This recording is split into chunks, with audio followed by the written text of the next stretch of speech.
Qasim, Sulaiman, it's a pleasure to speak to you both. This is the first time you ever speak publicly about really anything related to your father or anything at all. For anyone that doesn't know, especially those outside of Pakistan, your father, former Prime Minister Imran Khan, was jailed over a year ago now. It was, I think I told you guys, I did an interview with him weeks beforehand on the day of the Russian mutiny. And it's one of the most emotional interviews I've ever done. And, you know, most Pakistanis, most of the international community view this imprisonment as just a complete political witch hunt. And it seems as part of a broader, history of military control by the Pakistani military, or political control by the Pakistani military. That's essentially dominated the country's politics for decades now. I want to start with a quote, a tweet by your mother, Jemima.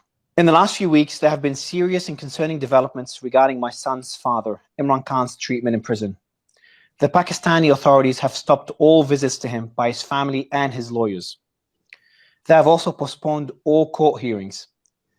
In addition to cutting off in-person visits, and in defiance of a court order, his weekly calls to his sons, Sulaiman and Qasim Khan, you guys, who are British and who live in London, were stopped on the 10th of September. We've received reports that the authorities have now turned off the lights and electricity in Imran Khan's cell, and he's no longer allowed to leave his cell at any time. The jail cook has even been sent on leave. He's now completely isolated, in solitary confinement, literally in the dark, with no contact with the outside world. His lawyers are concerned about his safety and well-being. So that was your mum a few months ago, October last year. Guys, again, pleasure to have you on the show. And my first question is this an accurate description by your mother? Yeah, I mean, completely. We've known for a while that he's gone through periods of having no light in his cell. He's been in there for nearly 2 years, and there have been periods of, no access to the outside world, no access to doctors. We're well aware of the situation, and he's been in, prolonged solitary confinement. So, if only we were able to speak to him more. The court mandates that we speak to him once every week. We speak to him once every 2 or 3 months, if that. I think when that tweet was put out was actually after large protests in Pakistan about the elections and about just general suppression of democracy in Pakistan. And as a punishment, I think they really ramped up those punishments, no light in the cell, no visitors, and so on. So I heard that and I think he mentioned it himself, and a few others have talked about it, that he's in a death cell, which is essentially not only solitary confinement, but solitary confinement that's mainly aimed at either those with a death sentence or even terrorists. He put out a message himself, I think it was mid last year. He said, quote, "I am confined in a 7 by 8 foot death cell, typically reserved for terrorists to ensure they have no contact with anyone." Can you tell me more about that cell and his conditions, and maybe also give us an idea of the last time you've spoken to your father? What we know is that he has no access to other prisoners.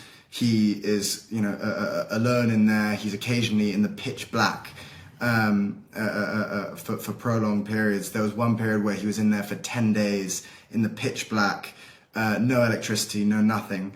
And I remember when I spoke to him about that, he said the first 2 days were beyond difficult, and then he was able to get into a kind of Zen-like mentality, and what ended up being 10 days, he said it could have been a year.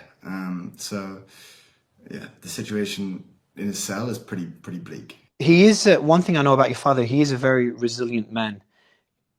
You kind of touched on how he's coping with this. Can you give us an idea of how was it in the early stages when you have those calls with him, and how is it today? Is he still as strong? Is he struggling? I can't even imagine being in the dark for 10 days. So he's definitely, that's a very accurate description. He's definitely, resilient. He's probably one of I would say, I'm obviously biased, but he is definitely the most resilient person that I know by a distance. Very, very mentally tough. And whenever we speak to him, he's as strong as ever. But you know, he's not the type of person to complain about the conditions that he's in.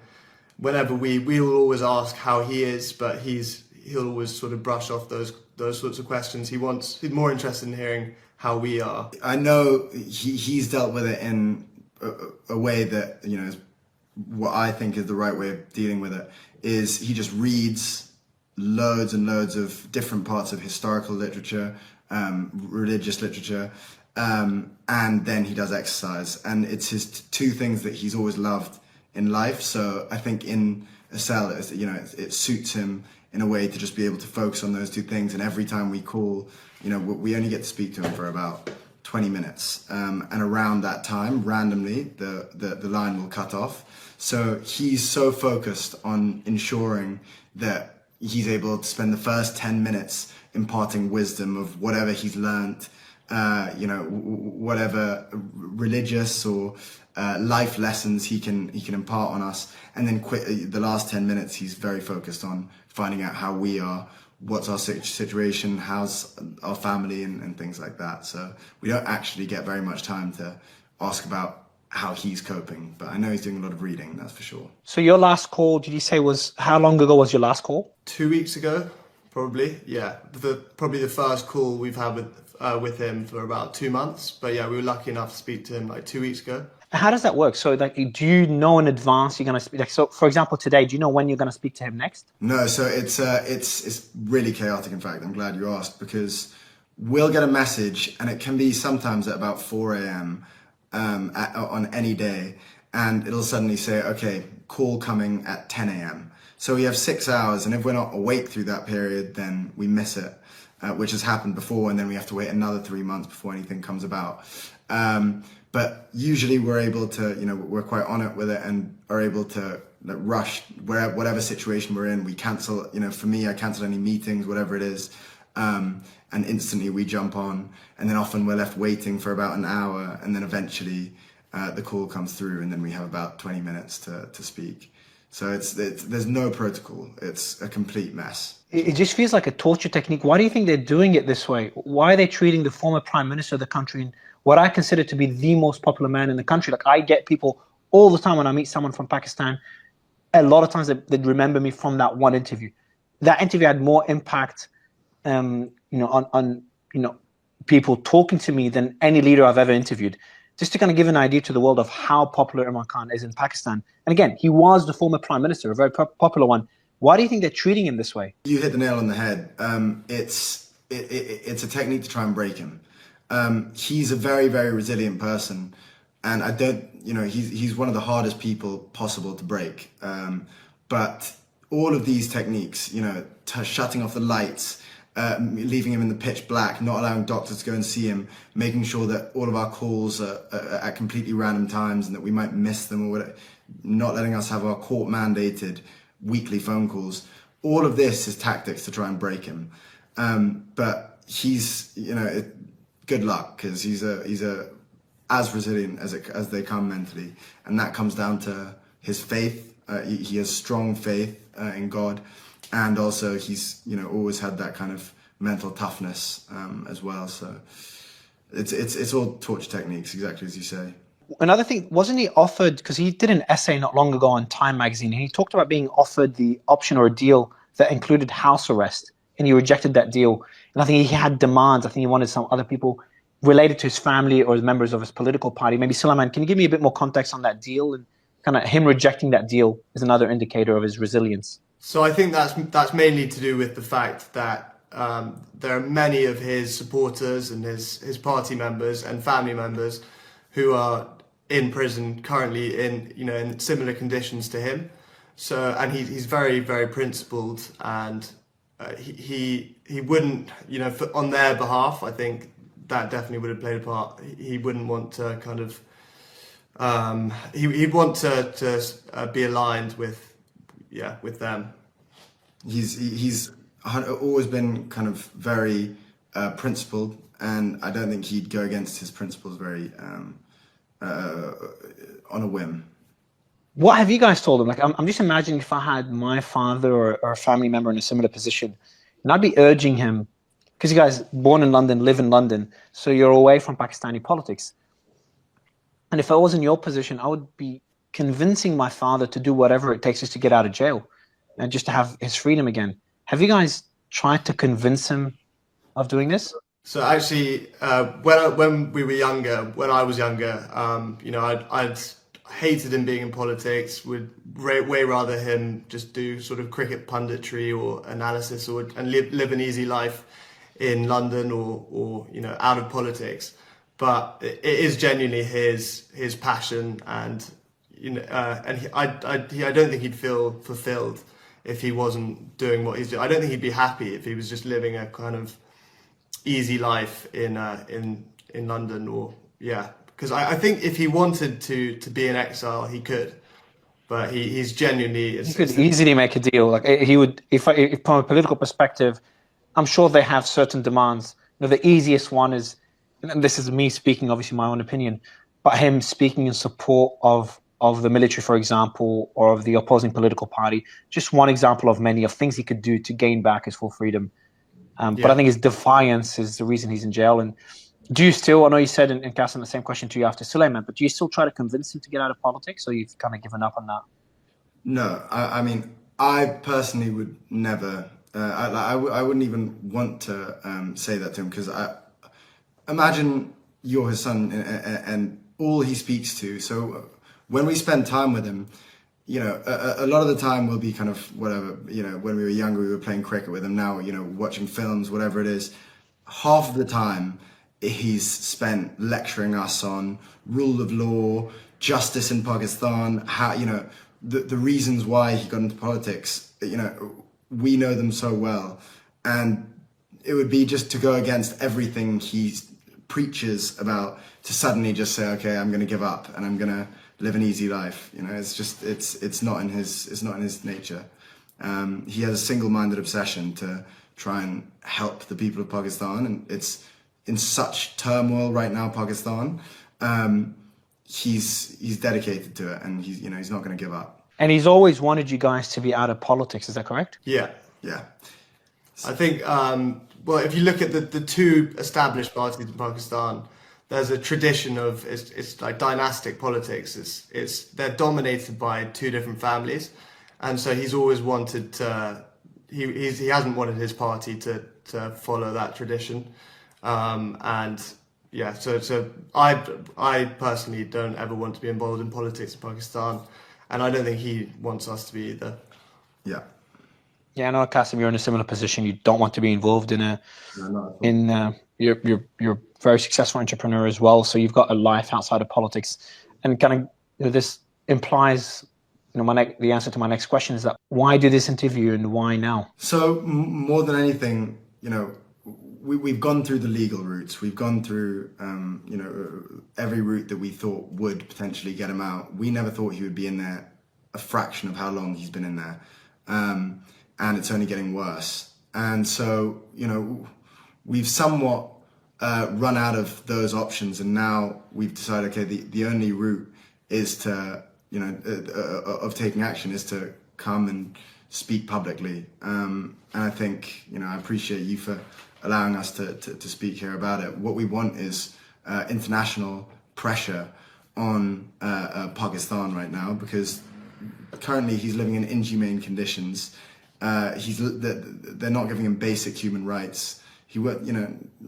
They're not really doing anywhere near enough, and what we want is global pressure. Yeah, I think we've, like Qasim said, we've tried. We've exhausted other options, legal avenues, and it's gone very quiet. It seems in the international media, at least, it seems to have gone very quiet, and it's just.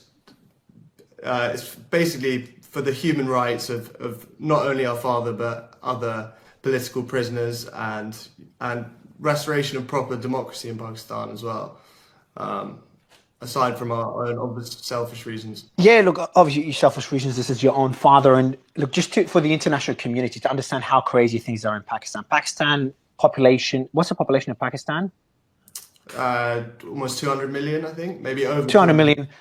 Massive military power, got nuclear weapons, massive economy as well. Because a lot of people in the world don't understand how massive Pakistan is as a country and a supposed democracy.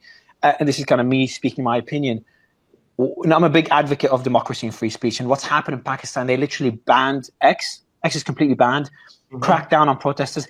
The name of your father was banned from TV, radio stations, I think social media as well. Literally, no one could even say his name.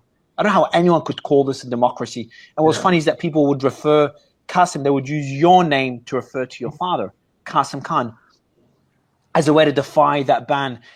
And the allegations against your father are mind-bogglingly stupid. Like, I understand this is political targeting, but just went way above any red line one could imagine in any democracy. I mean, I've been very critical of Brazil. Brazil hasn't done near as much as what Pakistan is doing. So it's just honestly heartbreaking what your father's going through and what the country's going through. And again, this is me speaking my opinion. And you know, I know that you're coming on this interview away from politics and talking more about your father. But I just wanted to kind of mention to anyone listening that's outside of Pakistan what is happening in that country and how important your dad's fight is. You did talk about international pressure on Pakistan, and we've seen a bit of that late last year, and it's kind of quieted down now. I'm not sure why. I want to talk about what Richard Grenell, who's a special envoy in the Trump administration. He essentially openly called for your father's release. I think it's the end of last year, after the elections, after Trump won the elections. He said, "Have you had any contact with it?" Sorry. My question to you first, before I read out his quote: have you had any contact with Richard whatsoever before that quote or afterwards? So we haven't. We're very grateful to Richard Grenell for all the support he's shown, and I've seen his tweets. But no, we haven't had any contact with him personally. Let me read out his tweet. This is Richard on Twitter, I think it's November last year. Watch Pakistan. They're Trump-like leaders in prison on phony charges, and the people have been inspired by the US red wave. Stop the political prosecutions around the world. First, he does refer, and I've done the same when I interviewed Imran Khan, for people to relate to Imran Khan's personality. I compared him a lot to President Trump. They've gone through similar political targeting. Trump emerged victorious. Obviously, he's president now, and your father's in jail. What are your thoughts on Richard's characterization in that tweet? I think there's definitely parallels in the kind of the lawfare and the way he's been targeted. And yeah, I understand the comparison. What about he calls them phony charges. He also says that people have been inspired by the US red wave, and he calls it political prosecution, which you've kind of mentioned already. Would you say this is a fair characterization by Richard? And to add to that as well, what would be your message to others in the Trump administration, including Trump and Elon himself, on what they could do to help, if anything, to help your father? So I think that's definitely a fair characterization when it comes to Pakistani politics. 100%, they're false charges, trumped up charges. Anyone who looks into it a little bit can kind of see that. In terms of a message to the Trump administration, we'd call for any government that supports free speech and proper democracy to join the call for our father's release, and especially the most powerful leader in the world. I mean, I completely agree. I mean, what we want is just the international community to look at what's going on and hopefully take action. And who better than Trump to gain the attention of? So, we'd love to speak to Trump or try and figure out a way where he would be able to help out in some way, because at the end of the day, all we're trying to do is free our father, bring democracy in Pakistan, and just ensure he has basic human rights. Would you be open? So if there's anyone in the world, anyone with a large following or political influence that would like to help, and this is a question I just thought of now, would you like them to just be public about it? Would you like them to reach out to you guys? What would you What would you recommend? What would you ask people to do? Both, I think, to definitely speak out about it. I think that's huge. That would be huge, just to create a bit more noise, because it's definitely gone a bit quiet recently. And definitely, if someone had a bit of we would love people to reach out to us if they have some influence or a potential to help with this situation. I want to read out a quote here from your father, going back to what we talked earlier, because it's not just your father that was targeted. His current wife is in jail. Other family members of his political party have been targeted in different ways. I remember when I interviewed your father, a lot of people within his party were on the run or in different countries worried about family members. I've spoken to many of them privately.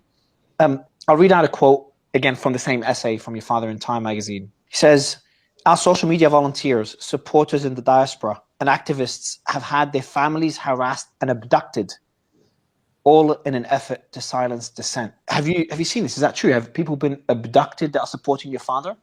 Yeah, I think it's been quite widely reported that there have been journalists, supporters, party members who've been abducted, kidnapped. There have been reports of people being tortured. I think that's pretty valid. Does that worry you guys? Go ahead, Qasim. Well, no, I was going to say, I mean, Suleiman cautiously says there have been reports. It seems pretty clear, they're giving speeches looking disheveled and suddenly no longer part of my father's party, PTI, and all of a sudden they're, giving up on politics, and, it's pretty clear. Is that a reason? So I know I asked you earlier, why are you speaking publicly now?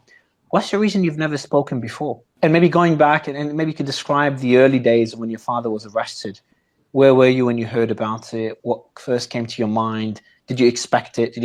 I know you already said you wouldn't expect it to take this long. I'd love to know this first, why not spoken publicly before?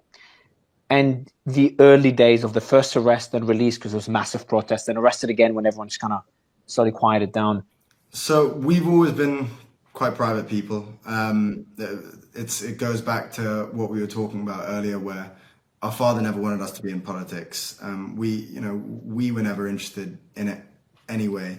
And so it made sense to just live a more quiet life. And that was a good element of living in England, is that we didn't have to live quite so much in the public eye. But I remember very vividly where I was when he got arrested. I was about to give, at the time, the biggest speech of my life for my startup, for Mifu. And I was about to get on stage and speak to about 100 people. And as I was preparing for it was about an hour and a half before, my business partner, I see him go pale, and he shows me his phone, and I see that he's been arrested.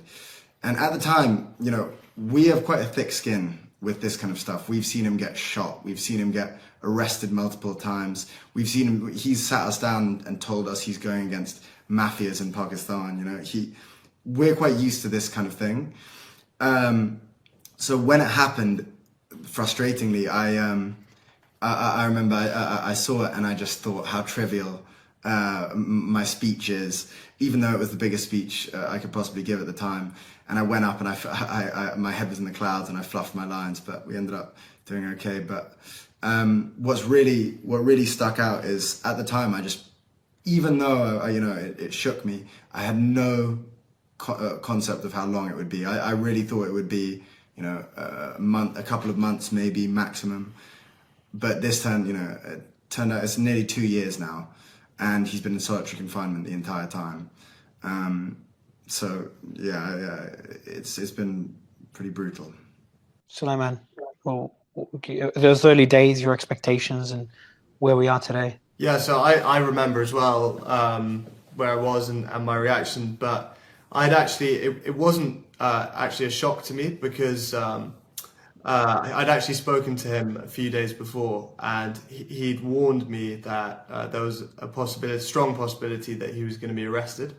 But he'd been arrested earlier that year on the 9th or after the 9th of May kind of protests, and he was released a few days later. So I was hoping that it would be a similar situation, yeah. And I just wasn't expecting him to still be in prison now, almost 2 years later. When he was made that offer, sorry, go ahead, Qasim.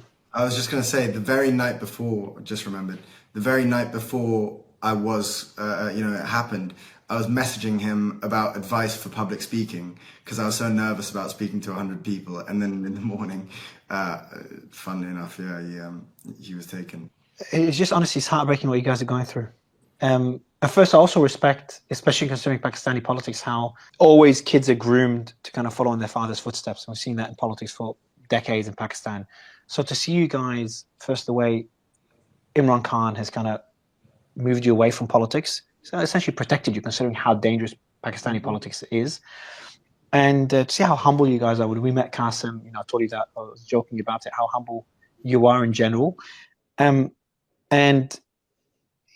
to see you guys speak publicly now in support of your father, knowing how brutal and aggressive Pakistani military or Pakistani government have been against anyone speaking out in support of your father, is something that I respect massively, and I really appreciate that you're doing this. I do want to ask you the question though. When he was offered the opportunity to go under house arrest to get out of jail, did he ever ask you guys? Is the decision always made, or did he ever ask you, do you think I should accept the deal? Did he ever seek that advice from you guys, or do you know if he's actually asked anyone else in your family about this? I don't think he would ever. I just don't see him taking a deal like that. To save his skin. He's a very principled person, as I said. He's comfortable there as long as his mission is being fulfilled, and I don't think he'll just take a deal while other people are sitting in cells on his behalf, his supporters, I don't see him, running off to his house where he's in pseudo prison. Another thing I think people would be very curious about is those calls you have with your father. You talked about him sharing some wisdom, especially with all his readings in jail and things he's learning. Can you tell us some more? And obviously, I'm sure some things are private, but kind of give all the people that are supporting your father and that believe strongly in his cause and have risked their lives on the streets in the protests last year. How are those discussions? What are certain things? What do you think are messages he'd like the world to know as well beyond your private conversations? So he, one thing, there's a lot of private stuff obviously, and most of it's about family. But occasionally at one point recently, he was laughing about how desperate his opposition are getting. With it's not only these kind of torture tactics against him. And he was laughing, now they put me, now I have no contact with the outside world. So when he would sit to see his lawyers, he would say, okay, what's happened in the world? Just very casual. And he's basically just very, very aware of how desperate they are, the censorship. If you didn't know, for the World Cup, the anniversary of the 1992 World Cup, for context, he was the captain of that side that won the World Cup. And in the images for the anniversary, they blurred him out of every single photo, or cropped him out of every single photo. So imagine doing that with the captain of the World Cup winning side. And they're that petty. And so he was laughing about that, which is a nice little touch, I guess. They've cropped his image. Sorry, Salim, I'll let you speak in a bit, but I didn't know about this. This is getting a bit cartoonish. So essentially they've got, there's images of the World Cup, Cricket World Cup, I assume. And he's a captain. I've known Imran Khan before he was Prime Minister. I'm originally from Australia, so Australia's a big cricketing country, so I know about Imran Khan well. And as a cricket star, he's obviously in all those images and posters. They've cropped him out. Yeah. So they're not even being kind of considerate or being strategic in their censorship. They're just putting it out there, not caring that they're blocking free speech. Suleiman, maybe same question to you, is like a bit more, those discussions and kind of a sense of how your father is, because he seems, based on what he said so far, beyond resilient, beyond just being strong and getting through it. Yeah. Making a joke out of how desperate the opposition party is getting. Yeah, well, I'm sure that like I said before, he's not really someone to complain about his conditions. I'm sure it is incredibly tough, like given how small his cell is and everything. But it's 10 days in the dark. It's brutal torture method. Yeah. Brutal torture method. Let alone cutting out contact and how your phone calls are cut out after 20 minutes. Yeah. It's just disgusting treatment. That's left for people that have committed heinous crimes, which obviously your father is not even close to fitting that description. But sorry to interrupt you, Sulaiman. He, on a sort of more positive note, he feels, I think he genuinely feels that he's, in the last almost 2 years, he's learnt more and kind of strategically, he's really developed a good kind of roadmap for what he wants in the future. So I think he's always optimistic, but he sees it as a very good learning experience. That despite obviously how difficult it is. Sorry, I was going to say he's always been a big reader, but now he's had so much time to read about historical figures, leaders of the past, and also about faith, and he believes that he's grown more in these past 2 years than he has in the previous 20, and he said those words exactly. As well as how much he's grown mentally, and he says spiritually as well, he says he has he's been strategizing about what he can do when he's released for Pakistan. So yeah, he's one of the few people who's coming out of it, hopefully, or how he believes is stronger. Do you think he will come out of it? Of course I want to believe that, but the reason why we're here is because, we feel like we're somewhat running out of options from legal options or others. And what's worried us most is that a lot of the pressure on Pakistan, a lot of the news reports, it's all kind of died down, or it's fizzled a lot recently. So the whole reason why we're here is because we are getting worried. We're naturally very worried right now. And there have even been threats to prosecute him with offences that would carry the death penalty. So, it's pretty. The reason that the reason we're doing this interview is because the situation is getting pretty desperate. We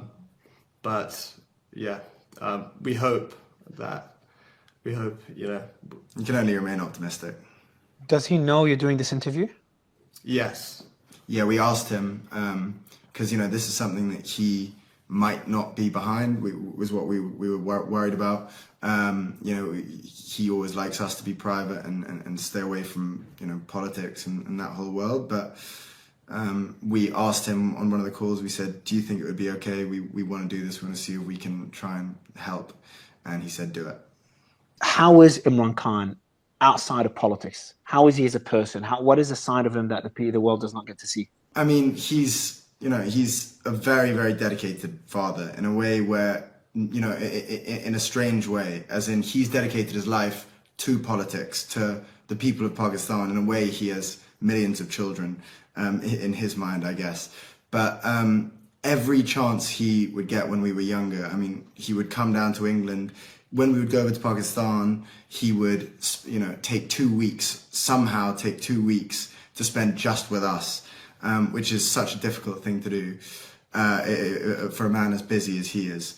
And he's, I don't think people realize that he's funny, I guess. But these days, we haven't seen him in a while. The last time we saw him, he was conducting a rally for his people. For his supporters, and there was an attempt on his life, and this is a slight side point, I guess, but there was an attempt on his life and he was shot 3 times in the legs, and if it wasn't for one of his supporters pulling down the gun, he would have been shot in the chest, and the supporter unfortunately lost his life in the process. But after that, we obviously rushed out and we went to see him. And God, the journey over there as well. We were in about a convoy of about 15 cars. We were in a bomb-proof car. There was a decoy car. There were a jammer car for detonators. There was armed militia in front and behind. And as we got to the house, we had to make sure our food wasn't poisoned. We had to stay away from windows for sniper threats. It was so chaotic, and it's, you know, such a stressful period. But that was the last time we saw him. That was 2.5 years ago. That was the last time we were able to properly see him and speak to him. And he was, you know, in a wheelchair with bullets. And it's strange to see him in a wheelchair because he's usually such a presence. He still managed to be, despite hobbling about. But he, you know, that was the only time we were able to see him in recent times. And before then, you know, we weren't able to see him much. But in our early life, he would spend as much time as he could possibly make seeing us. You know, we would see him 7 or 8 times a year for prolonged periods. So it's such a dedicated father, and I don't think people really realize that. You were avoiding the windows because of the risk of snipers. People were checking if your food was poisoned. How do people check that? Taste it is the way. Holy shit, that's insane. Well, I mean, no. What a life. Be careful where the food came from, mainly. And, you know, when we went there, we had all of our cousins around who all came into the little compound. And I wanted to play cricket with them and things like that. And we weren't allowed outside in the garden, even though there were walls up high. So they were saying, okay, no, there are tall buildings all the way around there. So we couldn't do any of that. And you should have seen the way when we were trying to get from the airport to a car or the car to an airport, we were surrounded like we were penguins around by security, and we kind of shuffled into the car. It was so dramatic, and I don't say it lightly. I mean, because, you know, every time we've gone to Pakistan, there's drama, but this last time we went, it was beyond. Would you feel safe to go there now at all if you could see your father? Our cousins, I mean, we're urged not to go because, I mean, our aunties have been arrested. Our cousins have been arrested, some of them in prison still. And, you know, it's there's obviously a high threat. If we go, we provide a potential weakness for our father, another way where they can potentially get to him. And so he was always quite worried about us coming during the most, the height of tension, because he was worried, you know, when they're desperate and they're pulling out all of these random ideas, you never know what they might do. But we've obviously thought about it. Yeah, you never know. If you had a message to the Pakistani military or the establishment or those in power or those that make the decisions, what would be your message to them? I would say just respect respect democracy in Pakistan, respect the kind of the people's clear choice, which anyone who has looked into the previous general election can see. You know, they weren't allowed to stand. Our father's party, PTI, their candidates had to run as independents, and they still won the most. And let alone all the other ways they tried to obstruct the democratic process, they still won the most seats in the National Assembly. So it's pretty clear who the people's choice, the party that is the people's choice, and the leader that they've chosen as well. So I would say respect the choice of the Pakistani people. Exactly, and you know, when you're saying the techniques they used during the last election, in a country with a 40% illiteracy rate, they banned his symbol, which is the bat. Which the cricket bat is obviously synonymous with him. Very easy for anyone to be able to see who they're voting for. They banned it in the days leading up to the election, meaning that a huge proportion, 40% of the country, weren't able to know exactly how to vote for him. So as well as that, there was clear rigging, the most obvious rigging possible. They banned Twitter. They turned off internet for periods. You know, it was, the rigging is so clear.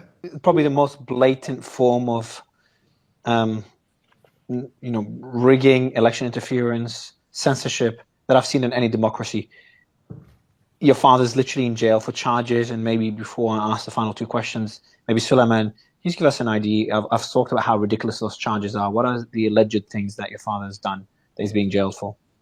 So it's ridiculous. I mean, it's from things like selling exotic fruits to corruption charges. For me, for anyone who knows our father knows that he's not a corrupt person. If he was a corrupt person, he wouldn't have struggled for 20 years. Started his own party, struggled for 20 years to even be taken seriously in politics. He could have just joined one of the established parties, as they've offered him many times. And amassed wealth that way. But he's not I think even the establishment know that he's not a corrupt person. So it's absurd to charge him with corruption. Two last questions, guys. Before this interview, considering how sensitive the matter is, considering what's happening in Pakistan, considering the fact that you both have never spoken publicly, what was the reaction of your family? The family's been targeted politically for 2 years, if not more now. What were their reaction to you guys doing this? Obviously quite hesitant. Some of them were very behind it. I mean, it's a little bit of a mixed bag depending on who you ask. But I think at the end, what we were able to say, convince them, was that if there's a way that we can help, and if there's any way that we can try and get him out of prison, whether that's pleading to the international community, speaking to people like Trump or whoever it might be, if there's any way that we can make a slight difference, it's worth doing. So we're happy to show our faces publicly for this. My last question to you guys is: you spoken to your father 2 weeks ago. If he was doing this interview somehow, so we sneaked in a camera and did it live without the guards knowing, what would he say to anyone listening? What would be his message, especially to the people in Pakistan and to the people of the rest of the community? From our perspective, we can tell you that he's keeping, he will stay strong until he's released, and when he is, hopefully he can make a change. And guys, what would be your message? What would be your message, Qasim, Suleiman, to the people of Pakistan and to the rest of the world? Don't lose faith that he I can tell you has not lost faith. He hasn't given up. He's not just sitting in his cell kind of twiddling his thumbs. He's very much planning for the future, believes that change is coming. So don't sort of lose faith and keep protesting the injustice. And to the international community, I think it's important to say, take action. If you can make a difference, there's someone who's in a solitary confinement cell who is being denied basic human rights. He should be the leader of Pakistan, and instead he's being kept in inhumane conditions, being tortured at periods.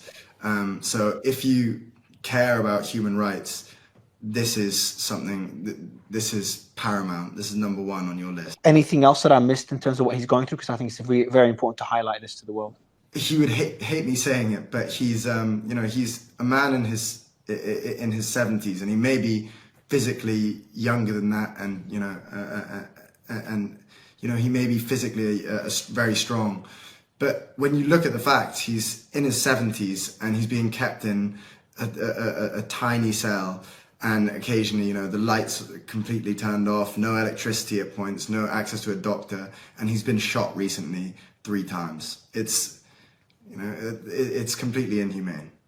To wrap up my message to anyone listening, and I usually don't take many stances as I do my interviews and my coverage, but there's certain instances where I feel like I have no choice. Pakistan is a population, as you guys said, over 200 million. I just checked it, it's 250 million people. So it's a nuclear power. It's an economic giant. And more importantly, it's meant to be a democracy. And Imran Khan, as defiant as he is, and I might disagree with a lot of his policies, and I'm sure even you guys might disagree with your father's policies and some things he says, the people have voted for him. And I think the world needs to understand that if you stand idle when one democracy is threatened, and if it works, whoever tries strategy in one democracy, it could be replicated in other democracies. I think it's important to, no matter what your political stance is, to fight for certain values, and democracy is one of them. So I hope your father is out of jail. I hope he's healthy. I hope things change in Pakistan, and I hope you guys could lead a normal life, you and the rest of Imran Khan's family.